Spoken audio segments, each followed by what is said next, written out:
In their effort to smear people, trolls apply some very strange logic. Who do you believe when someone makes a claim and you aren't a personal witness to the event? How do you determine who is telling the truth? Suppose you are at a bar and some short, 50-year-old overweight guy says he is a wide receiver for the New York Jets football team. Of course you aren't going to believe him. He's too old, too short, and in bad shape. But suppose the guy is 28 years old and fits the physique of a professional football player. You may still have doubts, but you would be wrong to assume he is lying. So you should say nothing about it, at least until you look up the New York Jets players to see if he is on the team. Simple. In some cases, it may be wise to have some basic reservations, like if some guy trying to get a woman's attention makes claims about having a great job. No problem being wary of such claims. After all, plenty of guys make stuff up to impress or fool a woman. But being wary isn't the same thing as just declaring the guy is making things up. Trolls just believe things they have no way of knowing and write off the opposing statements made by the person who actually would know. When I defended the Filipina P, showing that what she actually said is different from what trolls claim she said, I'll have trolls say things like, "You only know what P has said on her videos." Well, okay, that is often true, but do you see the flaws in their logic? First is the obvious that if someone lies about what she said, then all I need to know is what she really said. That's kind of the whole point. Second, if it is a claim about her background or what she does, at least P would know about herself. The trolls typically have just their assumptions and sometimes flat out lies. Yet many believe them anyway while writing off the first-person testimony of the person being attacked. Here's an example I dealt with a few years ago. Amongst the many made-up claims criticizing P, some were declaring that it was her Western boyfriend who decides what she should wear on her videos. Think about that. How could they possibly know? Yet they say it anyway, and others believe it. When I point out how nonsensical that is, they say since I only know what P has said, I have no reason to challenge the troll claims. But, as I pointed out, at least P would actually know. The trolls don't. That's how absurd troll logic is. Granted, sometimes it can get more complicated. What if both people are claiming to be in a position to know? That is, both would be first-hand witnesses. We had that situation when Big Mouth claimed he dated P. Meanwhile, P wrote in a comment that she never even met Big Mouth. Who to believe? Both have reason to say what they did, even if not true. P wouldn't want to be associated with a lowlife like Big Mouth, and Big Mouth would love to get the attention that saying he dated P would give him. Both can make the same claim to really know, yet both can't be true. Well, that's where we have to dig a little and apply some basic ethics in the meantime.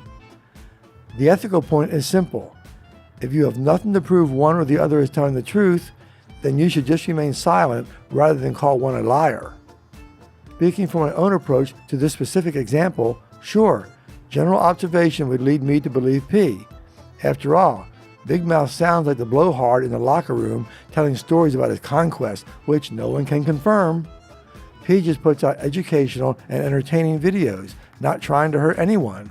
To me, that makes her more trustworthy. In spite of that, before attacking Big Mouth, I still did the research to confirm that Big Mouth was making things up. What did the trolls do? Well, a lot of them said it didn't sound like P would date someone like Big Mouth, but then believed him anyway.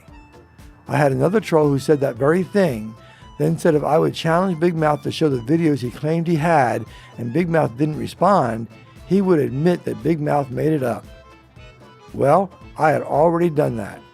My challenge to Big Mouth was first ignored and then deleted by him. After showing how I had already made the challenge, this other troll simply stopped responding instead of admitting I was right. And later he repeated his claim that Big Mouth was telling the truth. When confronted by two people making opposing claims and both supposedly being in a position to know, you have limited choices of what you do as an ethical listener. Sometimes you simply have nothing to help you decide. Well, besides your own prejudices.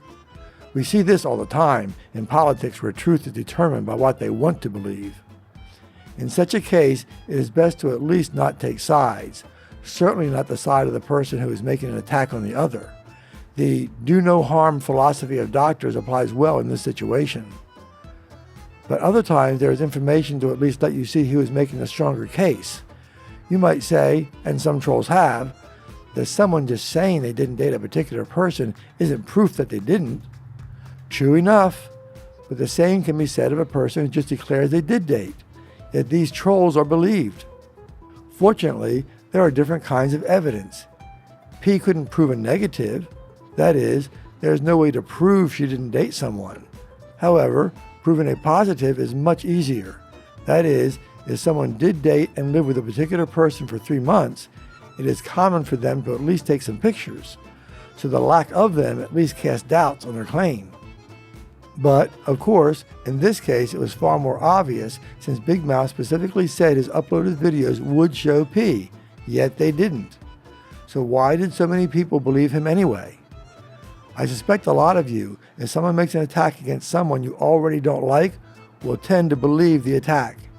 Sure, some people lie, but you shouldn't assume someone lies just because you don't like them. In fact, you shouldn't assume someone lies about everything, even if you can prove they lied about lots of other things. Thus, I could check Big Mouth's own videos to prove he was lying about dating the Filipina P. But what about his claim that his actual girlfriend and her whole extended family were scammers? It would be easy enough to say he probably lied about that too. But I can only say that since P wasn't his girlfriend, his claims don't apply to her.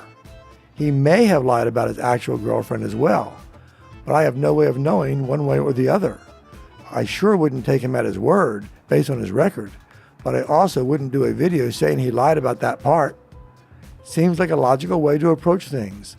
Thanks for watching, and don't let the trolls stop you from speaking out.